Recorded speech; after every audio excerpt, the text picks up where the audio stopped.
আসসালামু আলাইকুম বন্ধুরা, সবাই কেমন আছেন? আপনাদের সাথে একটি গল্প শেয়ার করব। দেখুন তো, মানুষের সব কাণ্ড কারখানা উচিত কথা বললে প্রত্যেকটি মানুষের কাছে খারাপ হয়ে যেতে হয়। কেন বলুন তো? তাহলে শুনুন, কয়েকদিন আগের ঘটনা।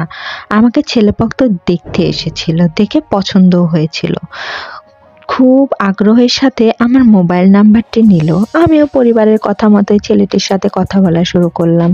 আমি খুবই মিষ্টিভাষী ও সভ্য একটি মেয়ে দেখে ছেলেটি খুব আগ্রহ নিয়ে কথা বলা শুরু করলো। অনেক কথাই হলো, ছেলেটি যা বলেছে আমিও শুনতে থাকলাম আর সব মেনেও নিলাম। ছেলেটি বিয়েতে রাজি। ঠিক তখন আমি বললাম, আপনি মেয়েদের জব করাটা কতটা পছন্দ করেন? সে বলল, একদম না। বাইরে কাজ করাটা আমি একদম পছন্দ করি না। বাইরে কাজ করা মেয়েরা সংসার করতে পারে না, আর 10টা ছেলে মানুষ দেখে বেড়ায়, চরিত্র ভালো হয় না।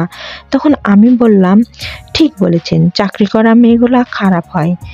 এরাও সে খুব খুশি শুনে, তার কথার সাথে মিল পড়েছে। এবার আমি বললাম, তাহলে সরি, আপনার সাথে হয়তো আমার বিয়েটা হবে না। এবার সে বলল, কেন হবে না কেন? আমি বললাম, দেখুন, আপনার মাও তো 2জন চাকরি করে, মা, আপনার বোন, দুইজনই, তারাও তো খারাপ মেয়ে। আর 10টা পুরুষ মানুষের সাথে ঢলাঢলি করে বেড়ায়, চরিত্রের ঠিক নাই। আপনিও তো একটু আগে বললেন চাকরি করা মেয়েরা সবার চরিত্র খারাপ হয়। সো চরিত্রহীন মায়ের সন্তানের সাথে আমি তো অন্তত যাব না। সে চরিত্র ঠিক আর কি গ্যারান্টি আছে বলুন তো? আপনার তো কোনো গ্যারান্টি নেই। ছেলে তো রেগে আগুন, ফোন কেটে দিল। আমি কিছুক্ষণ বেকুব হয়ে বসে রইলাম। কি বললাম আমি? তবে উচিত শিক্ষা দিয়ে দিছি আজ বেটারে। সাপও মরল, লাঠিও ভাঙলো, বিয়েটা কৌশলেও ভেঙে দিলাম। বেটার কত বড় সাহস!